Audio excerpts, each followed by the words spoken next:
I'm going to do something that's unique. I don't think it's ever been done before. I'm going to be shutting down Muhammad tonight, and the Quran tonight, and Mecca.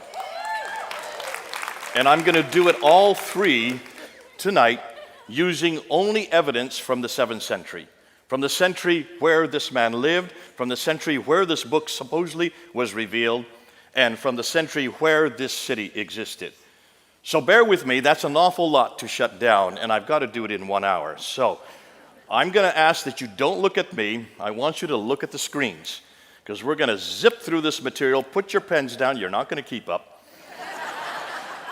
Stop talking to your neighbors. They'll probably be looking up here instead.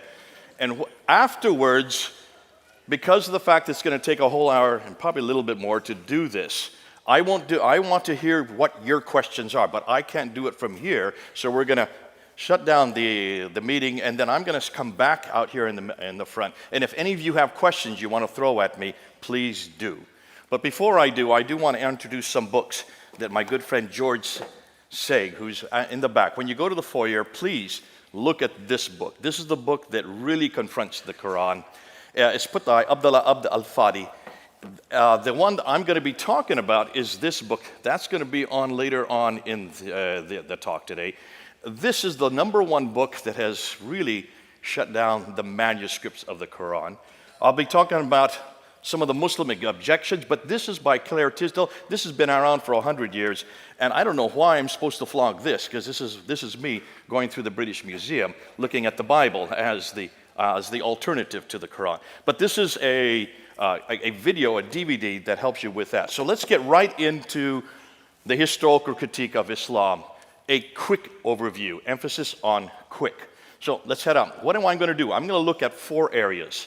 I'm going to look at the problem with the sources, then I'm going to hit Mecca, go from there to Muhammad, and then from there to the Quran. We're going to end with the Quran because it's by far the most damaging material. Much of what I'm going to be introducing tonight, most of you have never seen before. And if you have, well, great, God bless you, because then you'll probably understand a little bit. But most of you, this will be new. What are the claims that the Muslims make concerning the standard Islamic narrative, S-I-N? Isn't that great? Sin. We're going to shut down sin tonight. The standard Islamic narrative are their traditions. This is what every Muslim needs to know. Though every Muslim, whether they are radical or nominal or liberal, how they walk, talk, eat, drink, sleep is dependent on those traditions, on the standard Islamic narrative. Now, they all believe, every Muslim would believe that Muhammad was the last and greatest prophet, born in Mecca in 570, died in Medina in 632, modeled Islam as a paradigm for the whole world, and received the Quran as his final revelation. Therefore, the Quran is his revelation, sent down between 610 and 632. It is the greatest, the only perfectly preserved revelation according to Islam, the final revelation, and it corrects everything that has gone before. Therefore, Islam, naturally, they would say, is their final religion based on Muhammad's life and saying, that's the Sunnah, and on the Quran's teachings. Conclusion? Well, obviously, they're dependent on 3 things: the book, the man, and the place. And that's what we're going to confront tonight: the book, the man, and the place. The book, the Quran, the man, Muhammad, and the place, Mecca. Since all 3 are foundational to Islam, without one of them, the others 2 fall. We should investigate all 3, and we're going to do that tonight. But in the 7th century, and in the central part of Arabia, the Hijaz, where Mecca and Medina are placed. To do that, we need to start with the sources. Where are we going to go? Where did all these stories come from?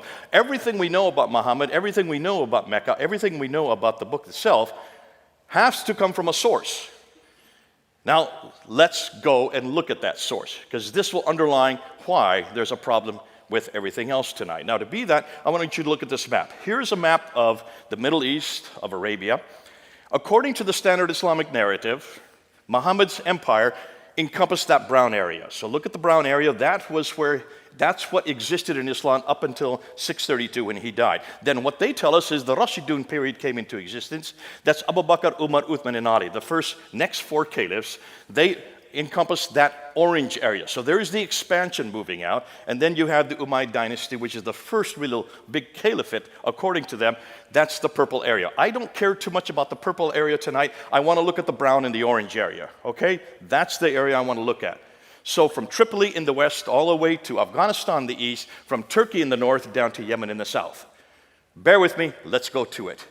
Now here's what they say. This is their narrative. This is not my narrative. They say that Muhammad was born in 570. The Quran was revealed beginning in 610. He then moves up and goes up from Mecca all the way up to Jerusalem, goes up to the seven heavens, meets Allah, comes down, meets Moses, and finds out that he's to pray 50 times. Moses says, get it down. So he bounces back and forth between the seventh and the fifth heaven and gets it from 50 down to 30, down to 20, down to 10, down to 5 prayers. So that happens in 621. He then moves out of Mecca, moves up to Medina in 622, comes and takes over Mecca and defeats Mecca in 633, and then dies in 632. So that's the life of Muhammad according to their traditions. Once he dies, Abu Bakr takes over for 2 years. He dies peacefully. And then comes Umar, who takes over for 10 years. He does not die peacefully. He is killed. And then, of course, Uthman takes over, and he lasts for about 12 years before he is killed. But while he is there as the caliph, the Quran is finalized. So the Quran, the book we're going to look at tonight, was created. This book that I have in my hands right here is from Uthman. That's what every Muslim will tell you. And then when he is killed, Ali takes over, and he only lasts about 5 years before he is defeated there at the Battle of Siffin by Muawiyah. So, conclusion, Islam was fully formed in the Hijaz by 661. That's what they say. Do you all believe that? We'll say yes for now, okay? In about an hour, you can say no. But for now, let's just say yes. Go with me. Now, here's the question. Everything I've just told you, how in the world and where do you get it from? Well, you would hope that it comes from people that were actually living at that time, right? And from people who are actually living there, right? Eyewitnesses, like we have with Jesus. Matthew, he was an eyewitness. John, he was an eyewitness. You would hope the same thing would work with Islam. Well, let's go and see what we find.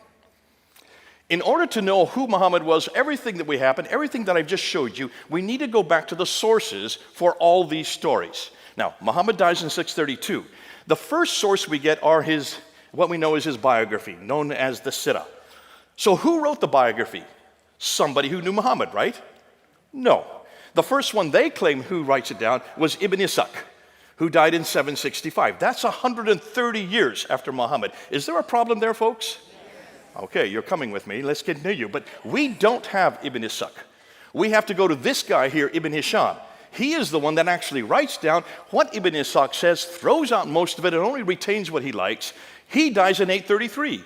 After him comes Al-Waqidi, who dies in 835. That's what we know about Muhammad. Nothing from Ibn Ishaq. So let's just get rid of Ibn Ishaq. Whoop, there he goes. But that's not the only thing we have. That's not the only. We have an enormous amount of material on Muhammad, on what he says. This is known as the Hadith. And the sayings, these are the sayings of what Muhammad said. They were first written down by Al-Bukhari. Now look at his date, 870. You thought Ibn Ishaq was bad enough. This is 240 years after the fact. And after him, there's others like Sahih Muslim, Ibn Dawud, you have Tirmidhi, you have Majah, you have Abda, and then you have Nasai. So those are the 6, what they thought authoritative hadith compilations that were put down. But look at, they're all in the 9th and 10th century, right? And then you have two more genre of what we know as a standard Islamic narrative, the tafsir and the tahqiq. The tafsir would be the commentaries which explain the Quran, and then of course the tafsir, which would be the histories of all mankind up until Muhammad. First written down by Al-Tabari. Look at his date. He died in 923. Now I'm putting you their death dates purposely because everything was written normally within 20 years of their death dates. That's when they would be written. But it could be changed and continue manipulated all right up until they died. Notice, everything I've showed you doesn't even begin to get written down for 200 years. 200 years after Muhammad died, you get the Sirah, then you get the Hadith, another 240 years, and it's not till the 10th century that you even get the Tafsir and the Tahqiq. Abdul Malik's name I'm putting up there because he's the first one to introduce us to anybody called Muhammad. Look, when he introduced that, he introduces it in 692. Muhammad died in 632. You've got 60 years before he's even introduced into the world stage. Does that bother any of you? But the Muhammad we're going to talk about, the Muhammad of Islam, that Muhammad was introduced by these people, the Abbasids. And they do so, they come to power in 749. The Muhammad that we look at is all their invention. And they had 84 years to finally get down his biography, and about 100 years to get down his sayings, and of course, the other two genres. So, Muhammad was revealed 84 years after the Abbasids created him, 141 years after he was first introduced, yet 200 years after he supposedly lived. These are all too late. Now, on top of that, let's take a look at the people that introduced him. Look where they lived. Everything we've been told, they say, happens in Mecca, Medina. That's the Hijaz. That's the central part of Arabia. Those two green circles. Yet all of the writers of those traditions worked in Baghdad, which is 1,200 miles too far to the north. You have Ibn Hisham, who was born in Basra. He grew up in Cairo, but he did his work in Baghdad. Cairo is over 990 miles from Mecca. Basra is 1,200 miles from Mecca. You have Al-Bukhari, who writes the hadith. He is from Bukhara, which is Uzbekistan. That's 2,600 miles away. Al-Tabari, who wrote the Tafsir and the Tahqiq, he comes from Tabaristan, northern Iran. That's 1,700 miles away. None of the traditional writers lived or worked in Mecca or Medina. They were all too far to the north of Mecca and came from the west and east of Baghdad. All of these northern areas is where the Abbasids originated from. Are you starting to get the picture? There's a problem here. Everything we know about the man Muhammad, everything we know about the Quran, everything we know about Mecca comes from 200 to 300 years later and hundreds of miles further north. Too late and too far away. Okay, so you say, well, the same happens in Christianity. We've got the same problem. Do we? Let's do the same application. Let's look at our tafsir. Let's look at our hadith. In fact, let's put the same genre that we've just looked at for knowing who the book, the man, the place is, and let's apply it to Jesus Christ. Because Jesus Christ also has a sirah. That's the biography of Jesus written by Matthew, Mark, Luke, and John. Am I correct?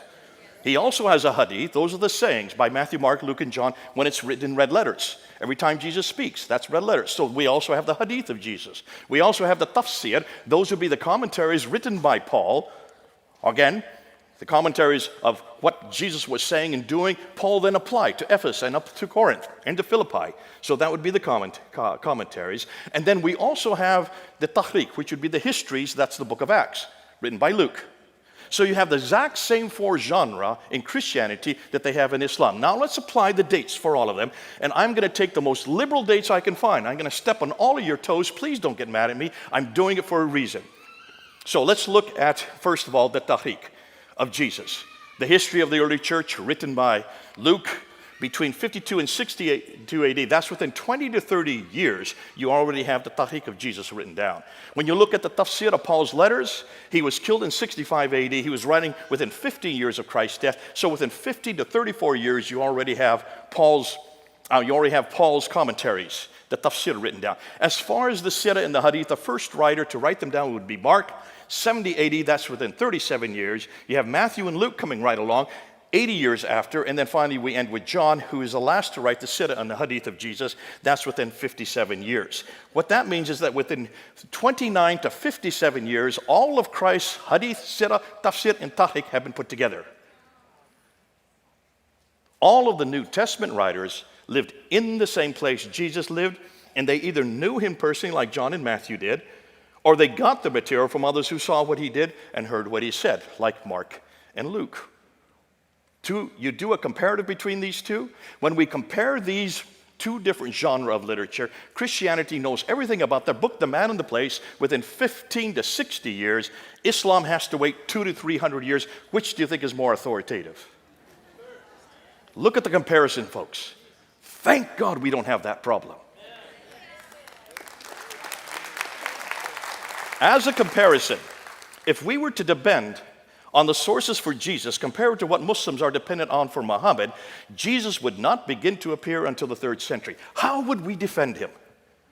Yet no one's asking the same question of Islam until we are now going to do it tonight. So I'm going to make it one step further. Remember I just got done telling you that Ibn Hisham wrote the sirah of Jesus and he died in 833, and that's 200 years after the fact? You heard me say that, right? I lied. We have nothing from Ibn Hisham. Nothing has been written that was written by this man in the 9th century. So where did this book, this is the book you all have to read. If any of you do any study on Muhammad, you have to read The Life of Muhammad written by Alfred Guillaume. This is the standard work that everybody has to go to. Where do you think it comes from? It doesn't come from Ibn Hisham. It comes from this gentleman right here, Heinrich Ferdinand Wüstenfeld, a German scholar, an Arabist living in the 1800s, who for 2 years between 1858 and 1860 went to 4 different German cities, this is in Europe, to different schools and certainly different libraries, and he just started putting together everything he could find on this man named Muhammad. Put it together in that 2-year period and published it in 1860. That is the biography that all of you have to read, because that was taken by Alfred Guillaume, then translated first into French and then into English. Everything we know about Muhammad comes from that German scholar, and it's only 160 years old. The man who Muslims are dependent on to know who their prophet is or what he did is an elderly German linguist who wrote Muhammad's story 160 years ago, thus over 1,000 years too late. Can you imagine how they're going to defend this? If there's any Muslims here, how will you defend your prophet now? Looking how late everything is concerning what he did there in supposedly the 7th century. You can see then the dilemma for scholars today. Their conclusions are Islam as we know it did not exist in the 7th century, but evolved over a period of 200 to 300 years. The Quran probably was not revealed to one man in 22 years, like Muslims tell us, but likely evolved over a period of 50 to 100 years. The conclusion, the history of Islam, at least from the time of the Caliph Abdul Malik, 685 to 705 and before, is a later fabrication. A later fabrication. Now, if that were the case, the problem is, well, what are we going to do? How is it? You can see what their concern is. They said, well, where do we need to go? Well, I would suggest let's go back to the 7th century. Since we can't trust the 9th and 10th century for what Muhammad was doing or what the Quran was in the 9th and 10th century, let's go back to the century Muhammad lived. Let's go back to the century if Mecca existed. And let's go back to the century that book was written. So let's start with Mecca. Why do I want to start with Mecca? You'll see why. Mecca is enormously important. Remember, Islam is dependent on 3 legs. You take out one of the legs, the other 2 collapse. So if you start with the book, the man, and the place for the 3 legs, if you start to confront Mecca, it starts to teeter. Once you shut down Mecca, everything else collapses. Because if there is no Mecca, then it doesn't matter who Muhammad is or what the name is or where you find him, he's not in Mecca. Right? And if he's not in Mecca, then what Muhammad are we talking about? And it doesn't matter what Quran we're looking at, it's not from Mecca. If it's not from Mecca, bingo, then you got a different Quran. So let's shut down Mecca first. Let's begin with Mecca and let's see what we can find. Now this is what they claim. According to the traditions, according to the standard Islamic narrative, Mecca is where Adam and Eve are thrown down to. In chapter 7, verse 24 in the Quran, they're thrown out of the Garden of Eden down to Mecca. So obviously this is the oldest city in history, right? You have to have people to have a city. And there's no one before Adam and Eve. So it's obviously the oldest city in history. It's where Abraham lived according to chapter 21 of the Quran, verse 51 to 71. That's 1900 BC. Therefore, it had to have existed then. Sorry, let's go back. It's also the center of trade, north, south, east, and west. So it should be one of the best known and best documented places in history. Now, it's also, according to the Quran, the center of history. But here's the problem. Open up the Quran and see if you can find that word Mecca in it. You'll only find it one time, in chapter 48, verse 24. So it's not a book, it's not a place that's referred to very often, except for once. It's the place of the prophet. So let's look and see what it says about the place of the prophet in the Quran. Well, that's the mother of all settlements, according to chapter 6. It's where Adam and Eve were cast to, according to chapter 7. It's where Abraham lived, according to chapter 21. It's where Muhammad was born. And it was also where Mecca became the center of the Qibla, the direction of prayer, according to chapter 2. Now, the above imply people have lived there from the very beginning. Yet the only reference we can find is chapter 48, 24. If it's such an important place, why is there only one reference? If you look at the traditions, which are written much later, they're written in the 9th and 10th century, Mecca now does exist. That's not a problem. But take a look at where it places it. Notice what the traditions say. This place of the prophet, which is Mecca, is in a valley and has a parallel valley. It has streams. It has ruins of a pillar of salt right outside it. It has fields and trees and grass and fruit and clay and loam and olive trees. Folks, that looks like it's pretty verdant. Am I correct? Lots of vegetation, lots of water. Look at Mecca. There's no streams. There's none of these in Mecca, and there never has been. Historically, it's never had water. So obviously, whatever the traditions are referring to, it's not the Mecca we know today. When you look and unpack the Quran, and you look at it, you will notice that an awful lot of it refers to geographical locations, 65 geographical references, but only 9 places are named. And over again, it refers to these people from Ad. 23 times these people from Ad, that's the biblical Uz. 24 times the people from Thamud, that would be the Nabateans. That's 7 times the people from Midian, they're the Midianites. But take a look on the map and see where they're all placed. They're up in Jordan. Mecca is at the very bottom of the map. Do you see it down there?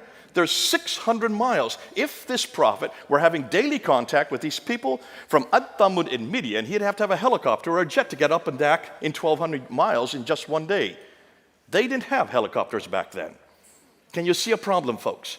Obviously, whoever this prophet is who's having this relationship with all these people either had to live up there or this is nothing more than fiction.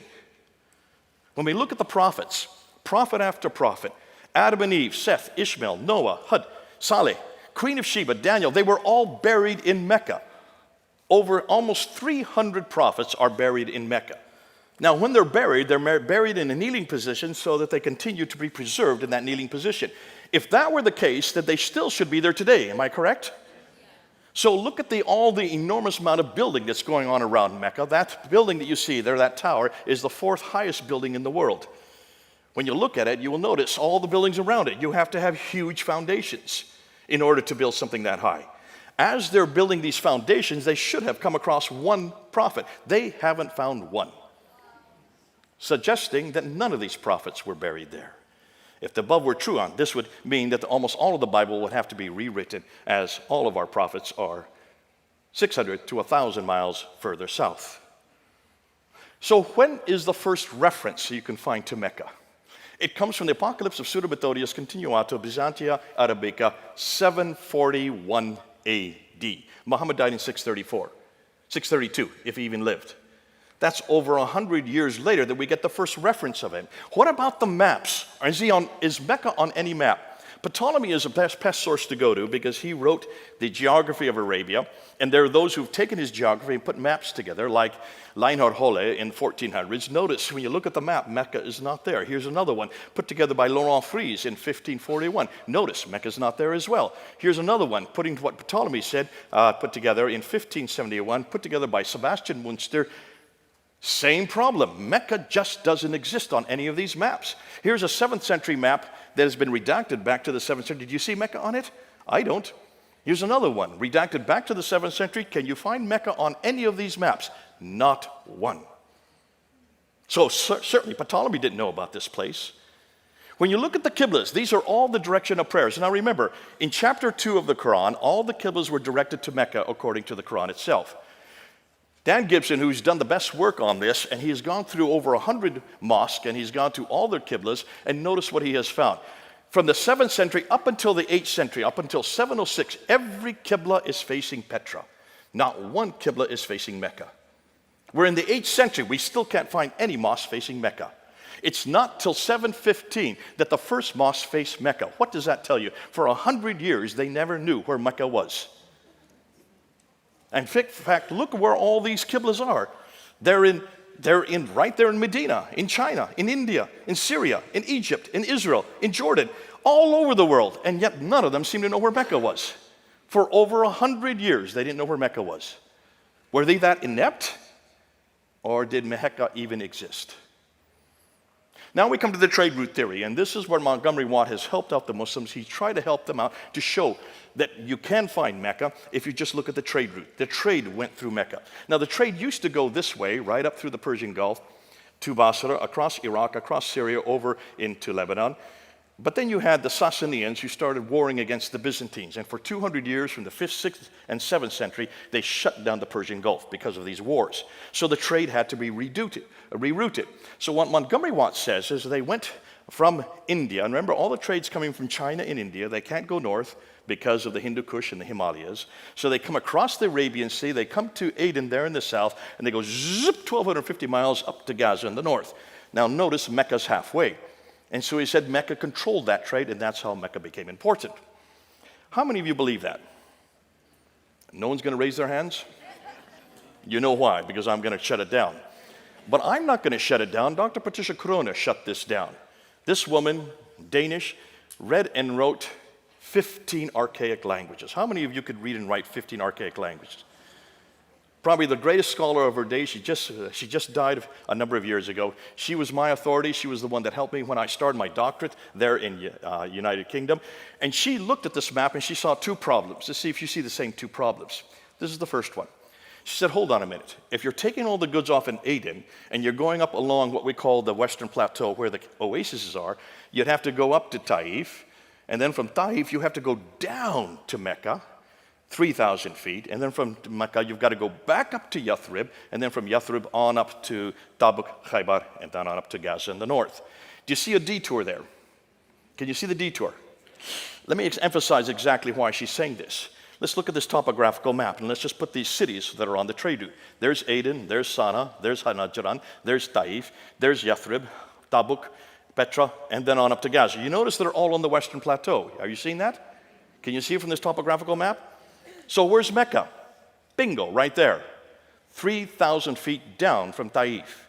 Let me give you another map. Here's another one, a topographical line map. There's Aden, there's Sana'a, there's Najran, there's Taif. Now you can see Yathrib, there's Tabuk, Petra, and Gaza. So where's Mecca? Bingo. Now can you see? It's way off the Western Plateau. It had no water. Why would you go from Taif down 3,000 feet to a city or a place that had no water and no food for your camels, and then come back up 3,000 feet to get up to Yathrib? So that was the first problem. But here's the second problem. She said, why in the world would they even get their material off in Aden and go 1,250 miles by land when they have a waterway on the left? Why wouldn't you just stay on ship? Even today, look how all our goods are sent all over the world. They're sent by ship, are they not? It's the cheapest way to send anything. And you've got the Red Sea there on the left. So why didn't they go on the Red Sea? Now, she's clever because she reads and writes 15 languages. She went back to all the trading documents from the 2nd, 3rd, 4th, 5th, 6th, all the way up to the 7th century, something no Muslim has ever done. And she wrote a book called Meccan Trade and the Rise of Islam in 1987 and got death threats because of what she found. This is what she found.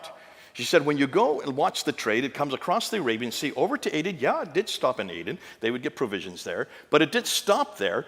They wouldn't take off any goods there. They would go up into the Red Sea. They would go to Agilis, and she found Agilis over and over again. And then from Agilis, went up the Red Sea, on up to Petra, and then from Petra to Gaza, and then from Gaza right across the Mediterranean world.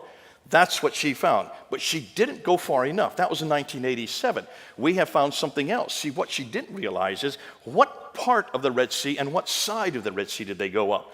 To do that, you need to look at topographical maps from space, and you need to see where the channels are. Do you see the dark blue line there, right in the middle of the Red Sea? There, I'm going to put a red line on it so you can see it even better. That's where the big ships go today. But back in the 7th century, they didn't have big ships. So where did they go? They went where the orange lines are, the golden lines. Those are the channels that the boats use. Notice they're not on the Arabian side, they're on the African side. Am I correct? So, unlike the East Arabian shore, which was arid and dry with no fresh water and thus few people, the West African shore had plenty of fresh water and had larger populations. What's more, the West Coast had easily accessible ports. We know their names. Here they are. The ports along them are Asab, Agilis, continue on, Suakin, Berenice, and Safaga. Look at the dates. They all predate Islam. Notice they're all 1 day's boat ride apart. So they would go in every night to shelter. These have been around since the 3rd century BC. On the Red Sea side, on the Arabian side of the Red Sea, the only port that we know of is called Yanbu, which supported Yathrib. So what about Jeddah, which supports Mecca? Muslims have always asked me, well, then didn't Jeddah exist also? Dr. John Halting, who is the world authority on Jeddah, wrote his book on it. And if you look at his book, he says Jeddah did not exist until the 8th century AD. It was created because Mecca was created. Mecca had no water, therefore it needed provisions. That's why they created Jeddah. Therefore, since there was nothing, let's get rid of Jeddah and Mecca. Boom, they go off the screen.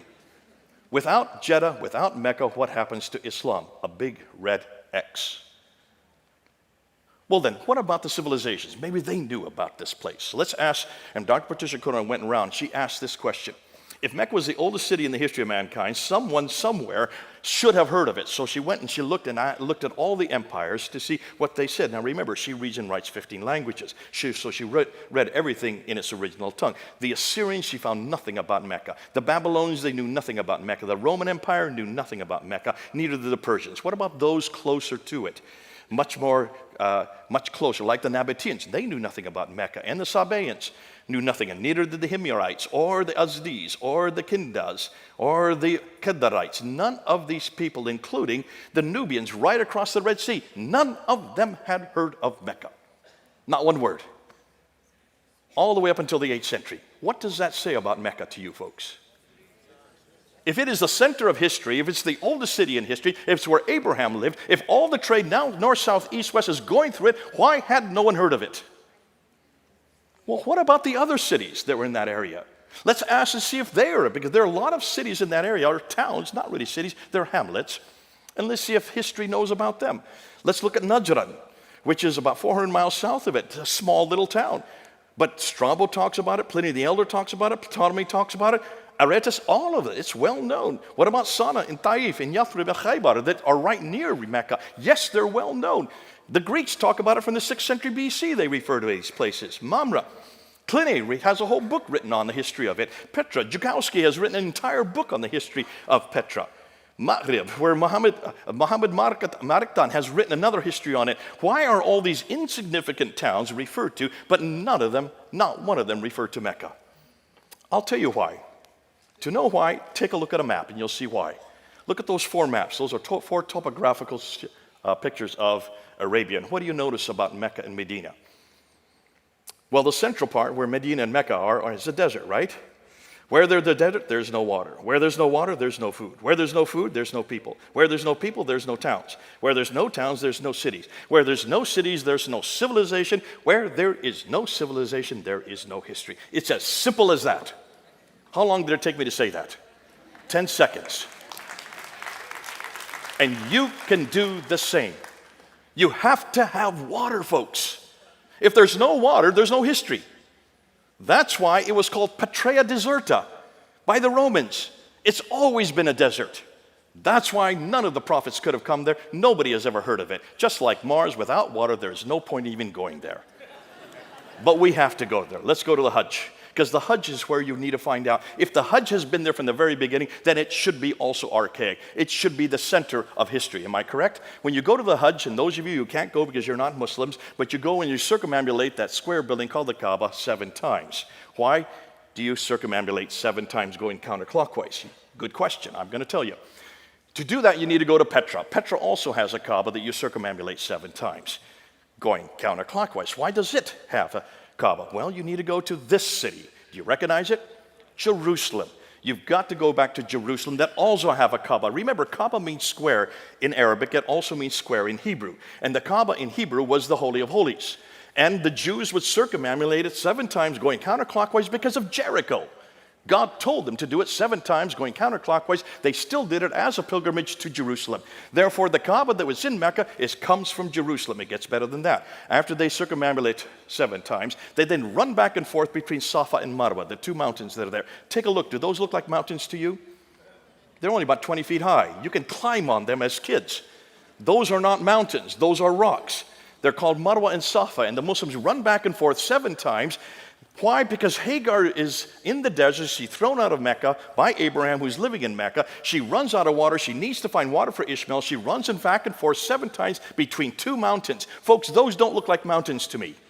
In fact, hold on a minute. They're only 100 feet away from the Kaaba, which is in the center of Mecca. If she's out in the desert and she can't find water, then what is she only doing 100 feet away? Why doesn't she just knock on any door and get some water for the neighbors? Can you see there's a problem here, folks?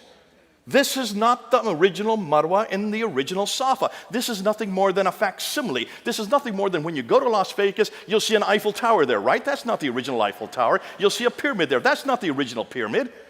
They're nothing more than facsimiles. That's what you're looking at. So where is the original Marwa and Safa? It's not, though. Some people think it's in Petra. You need to go to Jerusalem. Go to Mount Moriah, where the Temple Mount is. What is the name for Moriah in Arabic? Marwa. You go down to the Gidron Valley and go back up to Mount Scopus. That's what the pilgrims all did. And what is the name of Mount Scopus in Arabic? Safa. So the original Marwa, the original Safa are in Jerusalem. God bless the Muslims. All they did was plagiarize. Everything is plagiarized in Islam. When you look at the Hajj, you can see that the Kaaba is plagiarized. You can see that the Safa and Marwa are plagiarized. You can see that the Hill of Arafat, I don't have time to get into it, that's plagiarized. You can see the Jamarats where they throw 49 stones. Why 49? Because it's a multiplication of 7, which is the holy number in Judaism. They've just plagiarized from the Christians. You look at the Zamzam well, that is the same thing, the same word that is used for the well there in Siloam, the pool of Siloam in Jerusalem. And then we get to the black stone. Thank God this is not plagiarized. What in the world is the black stone doing there? On the eastern corner of the Kaaba. Every Muslim, as they circumambulate, they kiss the stone so that they get their sins forgiven. Who can forgive sins but God? This is idolatry, folks. And it's at the very seat of Islam. The very center of Islam is based on idolatry. If Muslims say God is one, then what's that stone doing there? That does not come from Jerusalem. To understand that, I'm not going to go into it because I see I'm running out of time. I need to keep going. Look and go up on Fander Films. We've got all of it up there. We're now unpacking all of this material so you can see it. So can you see? No one could find Mecca place in the Quran. Crone pretty much debunked the trade route theory. Gibson debunked the Qiblas. Crone also debunked, she not only debunked that, but she also debunked the maps, and then we debunked the trade route going through the Red Sea, and then of course the 5 stages of the Hajj. Though Mecca has existed since Adam and Eve in Surah chapter 7 verse 24, there is no evidence of it anywhere until 741. And everything we now find in Mecca, we could find previously in Petra, and now even earlier in Jerusalem. You ready for Muhammad? What do we know about Muhammad? Well, last and greatest prophet according to Islam, modeled Islam for the world, received the Quran, has a final revelation. Everything we know about him we can find in the Sirah Ibn Hisham, but as I now said, it looks like that comes from a German scholar named Wustenfeld. And the Hadith of Bukhari, we don't have anything from al-Bukhari until the 11th century. And the 8 of his 9 volumes don't appear till the 16th century. The same problem we're having with the Quran, we'll get to that in just a bit. Now, is he referred to in the 7th century in the time period he supposed lives? If he did exist, someone should have known about him, right? Or said something about him. So what we need to do, let's start with the coins. Because the coins, if there's any caliph coming to power, the first thing a caliph will do, or a king will do, will mint coins with his name on it, his image on it, and also what denomination he belongs to, what religion he belongs to, and the date of the coin, right? That's what they all do in those ancient days because they didn't have newspapers, they didn't have TV, they didn't have radio. They knew that everybody would touch coins. So let's see where the mints are. According to Islam, everything that the caliphs did was in Medina, which is in the south there in Hijaz. But when you look at the mints, notice where all the mints are. The mints are all up there in Syria, Jordan, and Israel today. Those are the western mints. What about the ones in the east? They're all in what is today Iran and Iraq. There are no mints whatsoever where they're supposed to be. All the coins were minted too far north. Did I not say that earlier, too far north? What's interesting is when you look at the coins themselves, the conclusion is none of these mints were in the Hijaz. Instead, they were too far north, possibly because the Hijaz was a desert with no water. And where there is no water, you know the rest of the story. Let's then look at the coins, because the coins were being minted by people who were living at that time. And they were leaders. Notice that when you look at the mints, look at the coins from the 7th century, 620, 630, 640, 650, up until 661, you notice that almost all the coins are Christian. Look at the crosses on them. That's what you do. You put the cross in if you're a Christian. We can't find any coins whatsoever in the early 7th century that has anything to do with Islam, anything to do with Muhammad, anything to do with the Quran, or anything to do with Mecca. Not at all. So when we get to Mu'awiyah, who is the first caliph according to the Islam from the Umayyad dynasty, Mu'awiyah, the first caliph, look at his coins. He's supposed to be a good Muslim, right? But take a look. What does he have above his head? A cross. Take a look at the 2 that are on the right there. Look at the 2 bottom ones there. There's Mu'awiyah. He has a cross above his head. He's holding a cross in his hand. On the back side of the coin is the word Muhammad, which is Muhammad. That's the first reference to Muhammad anywhere, and that's 663. Possibly, is he Muhammad? No. What does Muhammad mean in Arabic? The praised one. So who's the praised one? Well, if he's holding a cross and he's got a cross, who do you think the praised one is? What's his name? Jesus. Thank you. Let's prove that. So let's go to an inscription that Muawiyah put down. This is an inscription by Muawiyah. There's his name. And he refers to himself as the servant of God, commander of the believers. And what does he have right there in the top left? A cross. So who is he a servant of God for? And what believers? Christians. He was a Christian, folks. All the coins say so. They don't lie. This is the 7th century.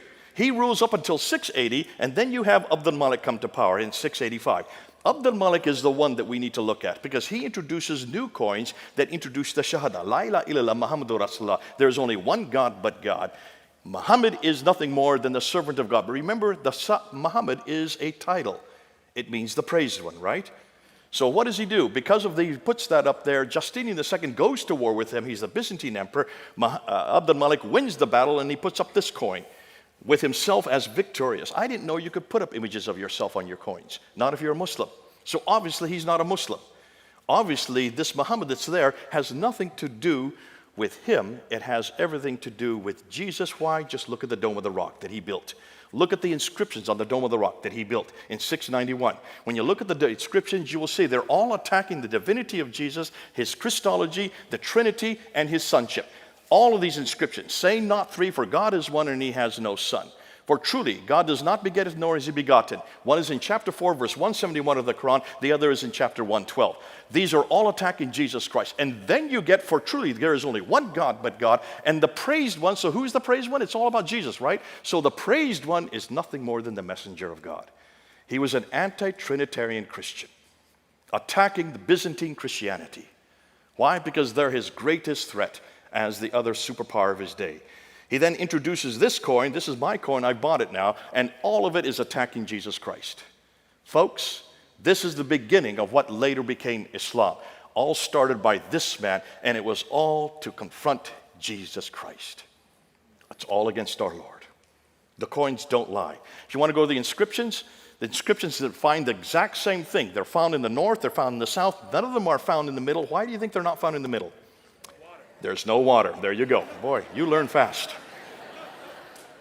Ilka Lindstad is the one who dated he was the one that looked at the rock and the inscriptions, and he looked at the 100-year period between 640 and 740, and he noticed that all these inscriptions, which are written in Arabic, they do have formula, but it's nothing to do with Islam. It's pious formula, which has much more to do with Christianity. It's not till 690 to 710 that the Prophet Muhammad is introduced into these inscriptions. Muslim rites such as pilgrimages, prayers, and fasts are introduced by about 720. And Muhammad as a man and the people called Muslims and the religion called Islam are not introduced until 730. That's over 100 years after Muhammad, if Muhammad even existed. It was only in the 730s onwards that there is evidence of popular devotion to a man named Muhammad as a prophet and messenger, which makes the Islamic traditions incredibly awkward. There is a 100-year silence prior to this that indicates that Islam did not exist as a distinct religion until long after the time of Muhammad, which cast doubt on whether he had any part in starting Islam. I'm going to go through these real quickly. I just want to show you, what about the references to Muhammad in the 7th century? There are major references. There are 4 of them.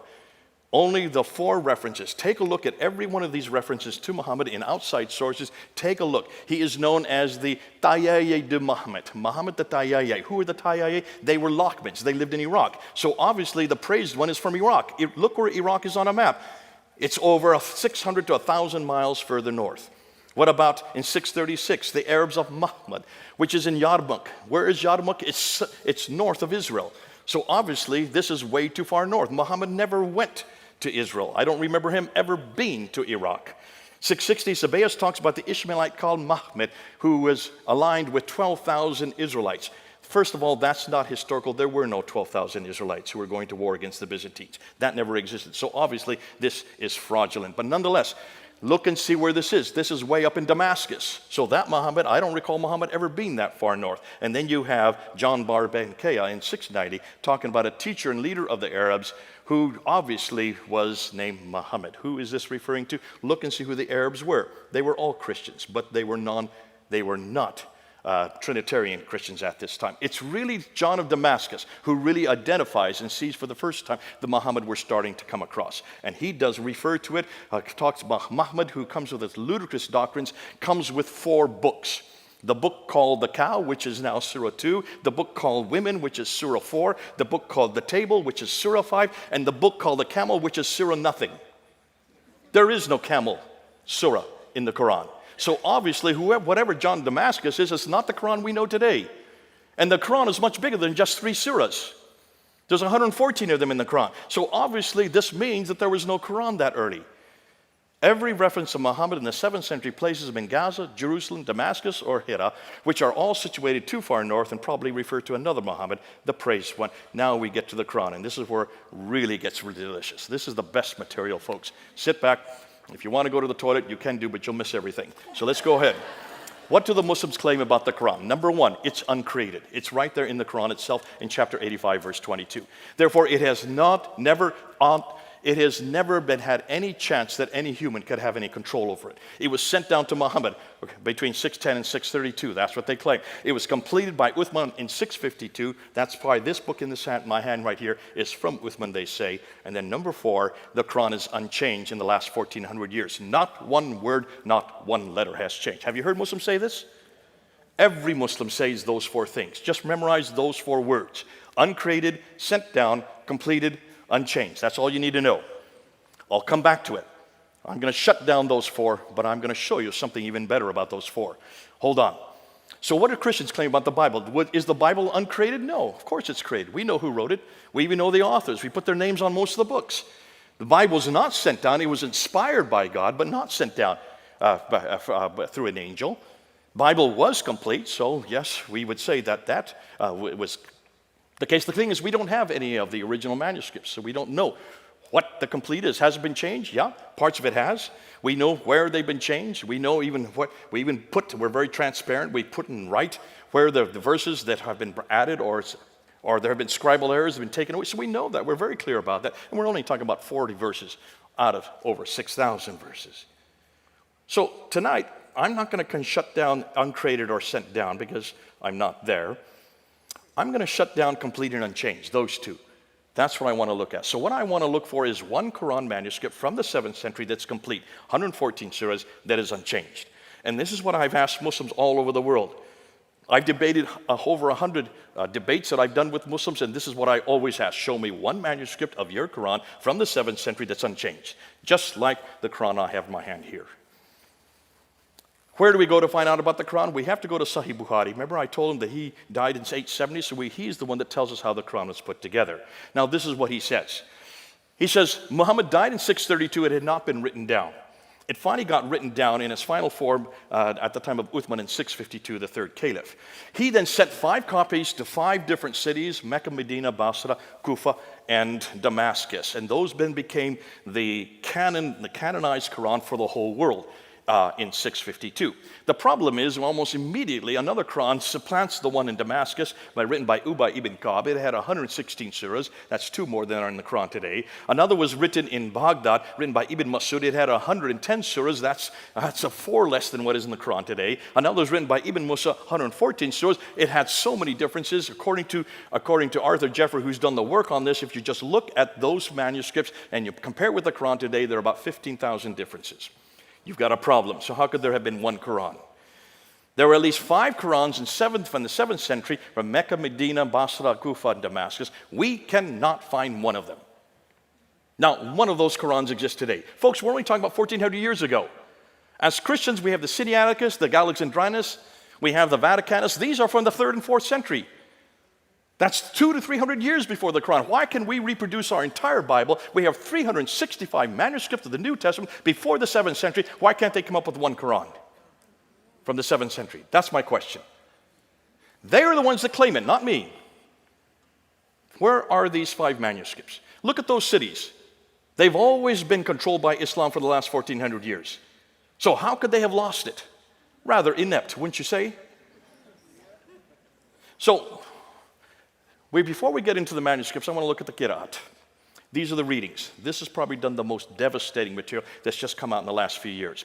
These are the original manuscripts. Now, I say original means these are the earliest manuscripts. You notice when you read them, you can all read the Arabic. You notice you can't. Why can't you read that? Because in order to be a reader Arabic, you need to have dots and vowels, right? There are no dots and vowels on that. You need that. Why? Because those manuscripts, the Samarkand and the Sana, those ones had 16 letters. But you can't read it today unless you have vowels to help you out, or dots. Today there are 28 letters, so obviously another 12 letters were added. Why? Because of the dots. Now there are 6 letters that don't require dot, like the aleph, the kaf, the lam, the mim, the nu, ha, and the waw. The other 22 all require dots. What am I talking about? Well, take a look at one smiley face. One smiley face is usually the root of most letters in Arabic. If you put 1 dot above, you have a na. 2 dots above, you have a ta. 3 dots above, you have a tha. 1 dot below, you have a ba. 2 dots below would have a ya. Na, ta, tha, ba, ya. 5 dots were added in the 8th century, not in the 7th century. Now I can read it, but that didn't exist in the 7th century. Not in those manuscripts you just saw. Hold on, what about dialectical differences? You need to have 3 vowels to have dialectical differences. So you need to have a dama, which is the u sound. You need to have a kasra, which is the e sound. And you need to have a fatha, which is the a sound. Those were only added in the late 8th century and the early 9th century. So you've got a problem here. Because suddenly you have Abdul Malik who comes to power and he wants to create a Quran because he's now introducing a prophet. A prophet has to have a book. So what do? You have to borrow right, left, and center. But the problem is you're borrowing in Arabic and you don't have any Arabic that has dots and vowels. So you decide to write your Quran with your dots in it and you call it Hafs. You decide to write well, you're supposed to be a male, but let's say pretend you're male today, and you call it Warsh. And you decide to write your Qurans and you put your dots and vowels wherever you want to. You live in Kufa, you live in Cairo, you live in Damascus, and you put your own dots wherever you want to, and you put your dots where you want to. Suddenly we have 4 different Qurans, right? In 4 different cities. Well, that starts to proliferate. Until the 10th century, there were 700 different Qurans. Did you hear me? 700 different Qurans. According to this man who did his doctoral thesis, he's now head of the Islamic department at Harvard University. Shadi Nasser. He guessed the estimates because they're not there today. Now, you've got a problem. After all these Qurans, none of them are agreeing. You've got a difficulty. So Ibn Mujahid, a man in the 10th century, was given the responsibility to choose 7. But before we do that, notice, if dots are in different places with different vowels, just with 3 different one of those little smiley faces, you get 19 different words. There's the difficulty. So here's what he did. He was given the responsibility to choose 7. And these are the first 7 he chose.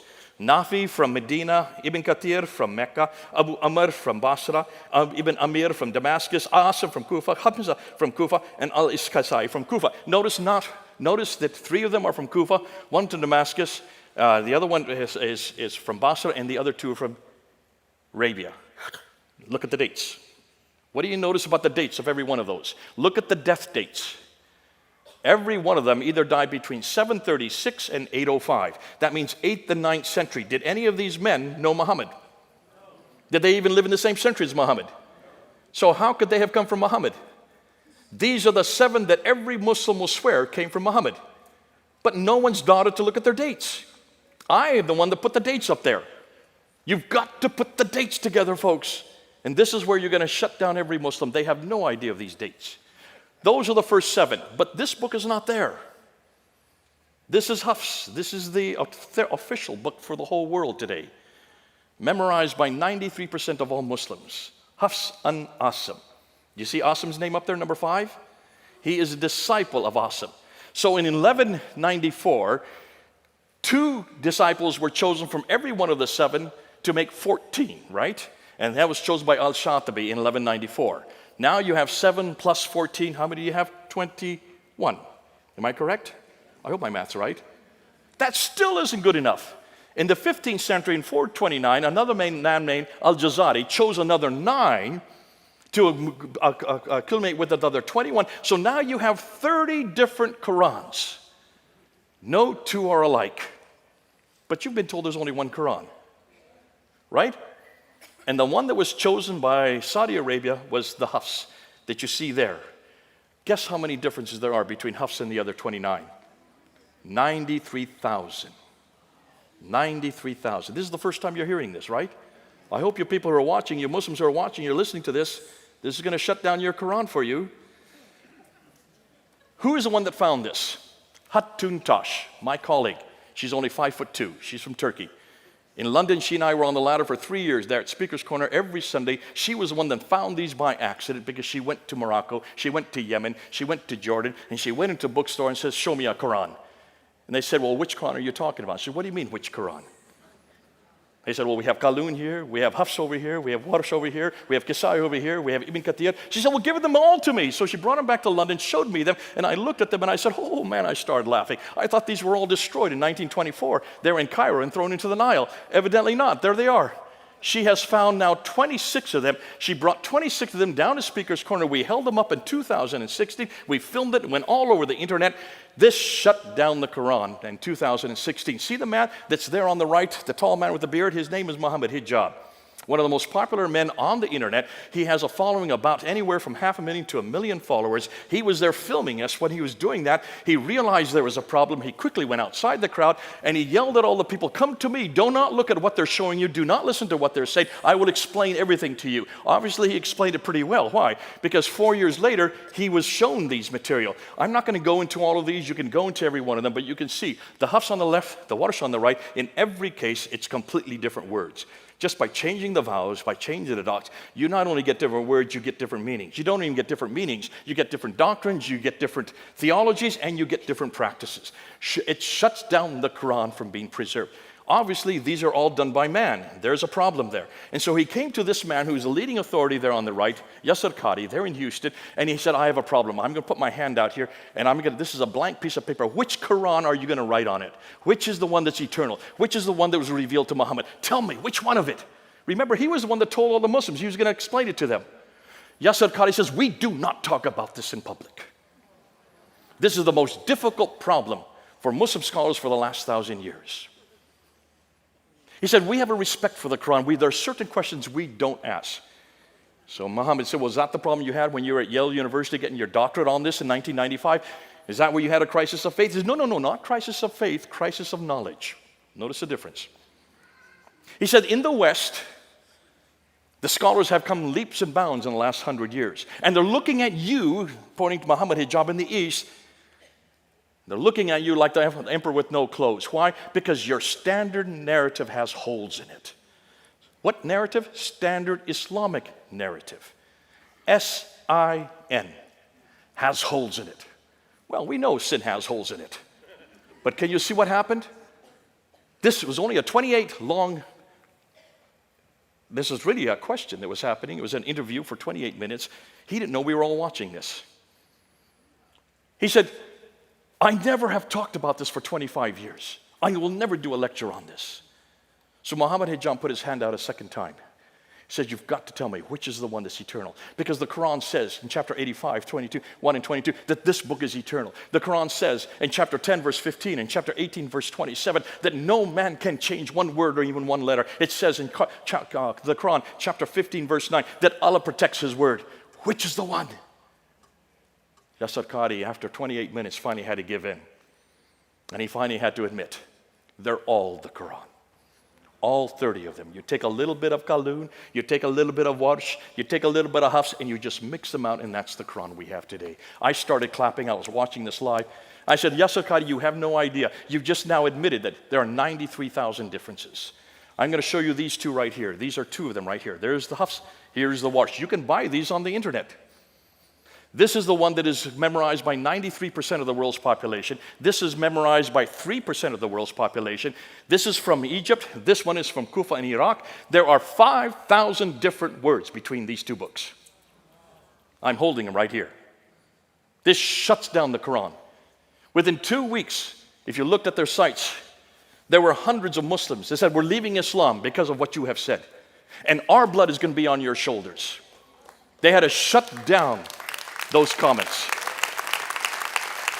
Within 2 months, they had to take that video off of both their sites, but I've got it.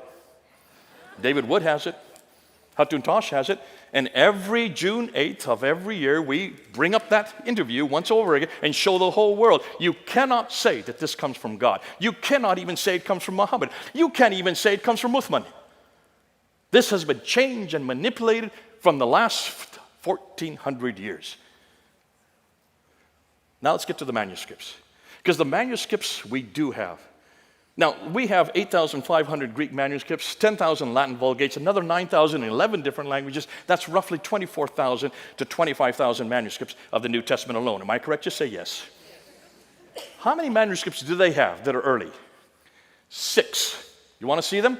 There they are. The Topkapi from Turkey, the Samarkand from Uzbekistan, the Ma'il in London, the Petropolitanus, I'm sorry, I'm going the wrong way, from France, the Al-Huzayni there in Cairo, and the Sana manuscript, the most exciting, there in Yemen. I'm not going to unpack every one of them. These are the ones we're debating. I did a debate on these 6 manuscripts in 2014 with the world's leading scholar, Dr. Shabir Ali. He could not answer one question because he never looked at these manuscripts. I have 3 of them, the facsimiles of 3 of them in my office. We're looking at them. Folks, do you notice what we have found? No 2 of these manuscripts are from the 7th century. They're from the 8th, 9th, and 10th century. No 2 are alike. And they don't agree with the Quran we have today. The best one, the Topkapi, which is about 99%, has 2,270 manuscript variants. When you look at the Sana manuscript, it has 2 different layers of letters, and there are 63 verses in the lower layer. It has 70 variants just within those 63 verses. Can you see there's a problem here? I'm not going to get into these ones here. These are the carbon datings. But when you look at the carbon datings of the earliest manuscript, the Sana manuscript, the datings of the carbon datings of this manuscript, they are date from 390 to 550. They all predate the Quran. They predate Islam, and they predate Muhammad, proving that carbon dating don't use. So they came up with this book here called the Birmingham Folios, the Birmingham manuscript. Remember this in 2015? It was all over the internet. When you look at the Birmingham manuscript, it's only 2 pieces of paper, front and back. It's only 33 verses, and guess what? It's all about the 7 sleepers of Ephesus, chapter 18. That has nothing to do with Islam. It's about the proto-evangelion of James. That has nothing to do with Islam. And it's about the story of Moses. That all predates Islam. All of these are in Arabic, and they are nothing to do with Islam. So what's going on? Hold on. I want to introduce this guy here, Dr. Dan Brubaker. He was in our conference this last weekend. You should have come. This man has just shut the Quran down because of this book right here. You need to buy this book. Basically what he has done is he's taken the Muslims at their word, and he says, if there's no changes in the last 1,400 years, let's see if I can find changes. And he's the only one that's looked at all the manuscripts, and he has found insertions. There you can see some there. He has found erasures. There you can see erasures there. He has found erasures overwritten. You can see them there in the red. He has found overwriting without erasures. He has found selective coverings. There are so many coverings in the middle one there. There are 8 different coverings. Every case when you see insertions, when you have overwriting, when you have any one of these references, these differences, what happens in every case? It brings it down to a standardization of the Hafs text. Means that this is censorship that's been going on for not 1,400 years, it's been going on since the 1300s. For 700 years, they've been changing these manuscripts to make them so they all are alike. Selective coverings, overwritten, and tapings. We went down to Speaker's Corner. I go down there whenever I'm in London. There's Hatun Tash, the 5'2" lady that destroyed the Quran. They're on my left there. And we decided to introduce this book there at Speaker's Corner. While we were there, one of the leading scholars on the right there, Mansour Ahmad from Bangladesh, got up there and tried to shut us down. And he was making the claim that you can trace the Quran back all the way to the 7th century. So I turned to him and I say, okay, you can do that. Show me what manuscript you're talking about. It's not the Topkapi or the Samarkand. It's not the Petropolitanus. You can't use the Huzayni, and don't use the Ma'il manuscript, and certainly don't use the Sana manuscript, because all of these are 8th, 9th, and 10th century. Which is the manuscript that goes back to the 7th century? He finally had to admit that there were 96% of the Quran that they could find within the 1st century. That means between 622 and 721 or 719. Notice the 63 that he's talking about. These are the fragments that he has found. Notice we looked at every one of these fragments. None of them, those ones I'm putting up there, no one has come to any conclusion on those 20. The next 9 are all after 719, so they shouldn't have used those 9. And the next 34, no one's done any work in. Which means he has basically, what the Muslims have done, they've just created manuscripts or fragments. Most of these are just 1 or 2 verses. They've tried to come up with 63 to come up with 96% of the Quran, and none of them can be used from the 1st century of Islam. Ooh, I love it. It makes my job so easy. Thus, none of them are really valid, since all of them are either later or tentatively dated or have no supporting evidence. So, where did the Quran that we have in our hand, where did it come from? This book right here. It was chosen in 1924 by one scholar named Muhammad al-Husseini al-Haddad. Why? Because they were having such problem amongst the high school kids there in the city of Cairo. They were having 30 different answers for all the questions. They went to Muhammad al-Husseini al-Haddad and said, choose one, and he chose this one. What did they do with the other 29? Threw them into the Nile, like I said earlier, thinking that would get rid of them. They didn't count on Hatun Tash, 5'2" lady. They decided to find them in 2013. Nonetheless, that was so successful of choosing one Quran that by 1936, it was then chosen as the Quran for the entire country of Egypt. By 1985, the Saudi Arabian government saw how successful that model was, so they chose it for the whole world in 1985. How many people are older or were living in 1985? Just raise your hands. That means every one of you who's raising your hand is now older than the Quran. Oh boy, that must make you feel old. But now we're coming to the best. This is the last thing. And this is lovely. See, you'd like to know where the Quran really comes from, right? I'd like to know where the Quran really comes from. Because if you're having to put together a book because a man has been chosen who writes the book, you don't have anything at hand. What are you going to do? You're going to borrow, are you not? So this is exactly what happened in the 8th, in the 9th, in the 10th century. But what did they borrow? Let me introduce this man here, Dr. Gunther Lulling, who was a German scholar. He did his doctorate in 1970, and as he looked at the Quran, he noticed that there was some beautiful poetry in the Quran. He said, I've seen that before. So he took those 5 dots off, and he took the 3 vowels out, and replaced them with Syriac and Nabatean dots, or Syriac, Nabatean Syriac, or Syriac documents, put the Syriac dots back in, and put the vowels back in. And guess what he found? That these beautiful poetry were Christian hymns written by Christians about Jesus Christ. This was found in 1970. As a result of that, he was such an embarrassment for the academia there in Germany that though he received in his doctoral the Examen Opus, which is the highest grade you could get in Germany, which means that you should be given a professorship in any university of your choice, he was thrown out of academia and he went into obscurity for 30 years. Lived on welfare with his wife.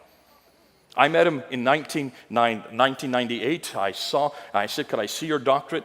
I took it back to England and I got it from German and put it into English. Now remember, when he writes, one sentence is 400 words long. That's how the academics do it in Germany.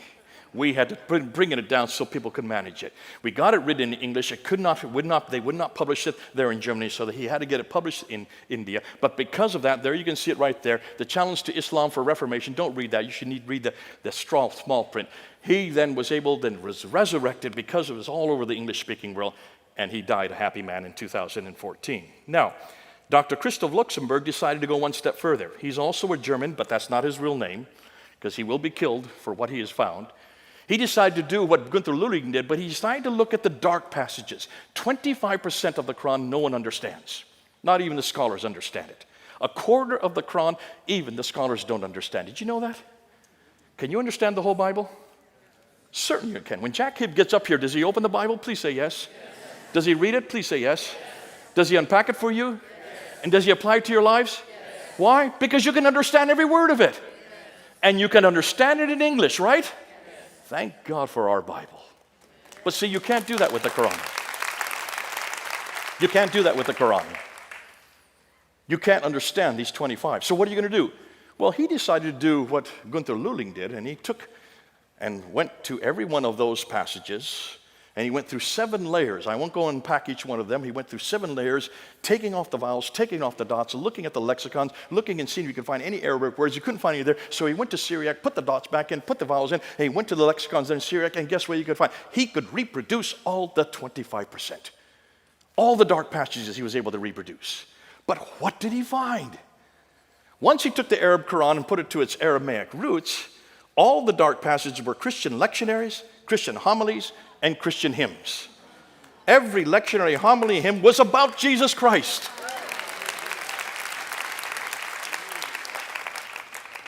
It had nothing to do with what they found, but who they found. Folks, there are 4 textual evolutions. I'm not going to go with them tonight, but can you see what we're doing? I want to ask the same question of the Quran and come to the same conclusion. Remember I said at the very beginning, the Muslims have 4 things that they demand of the Quran. It must be eternal. It must be sent down. It must be complete and unchanged. I think we shut that down tonight, have we not? And we would not say the same thing about our Word of God, the Bible. But hold on a minute. Is the Bible the only Word of God we have? Don't we have someone who's also called the Word of God, the Logos? Jesus Christ? Let's apply those four to him. Is Jesus Christ eternal? Yes. Number one. Was Jesus Christ sent down? Yes. Number two. Is Jesus complete? Yes. Number three. Is Jesus unchanged? Absolutely. Everything the Muslims need, we've got.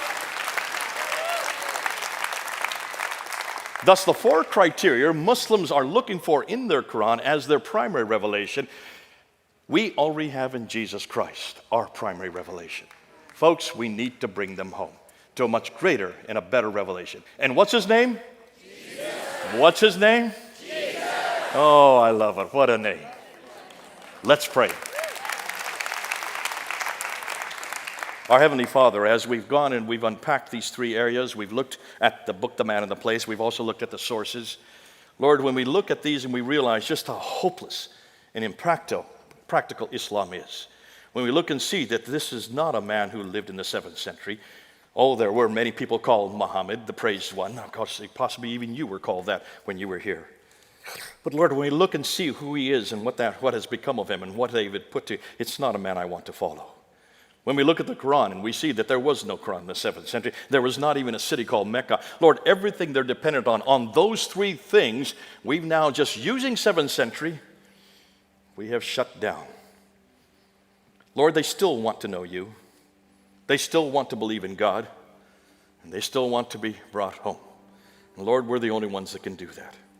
Lord, I want to bring them back to a better God, a bigger God, a better book, a bigger book, a better Jesus, a bigger Jesus. I want to bring them back to you because we're the only ones that have the antidote. Though we can shut it down, that's not the reason. I don't want to shut down their man, God, and book. I want to bring them back to our man, God, and book.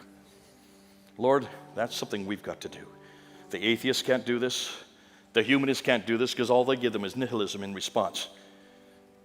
I love these Muslims. They're my favorite people. I've worked with them for 40 years. I wouldn't be wasting my time if I didn't love them. I want them to know you. And the only way I can do that is to bring them back to you. What a God you are, a God who enters time and space. What a God you are, a God who gave us his revelation. What a God you are, because you came and died for us and rose again. And that's the God they need to know. Lord, help every one of us who's here and those who are watching. Let's bring them home. Let's bring them home. In Christ's name we pray. Amen.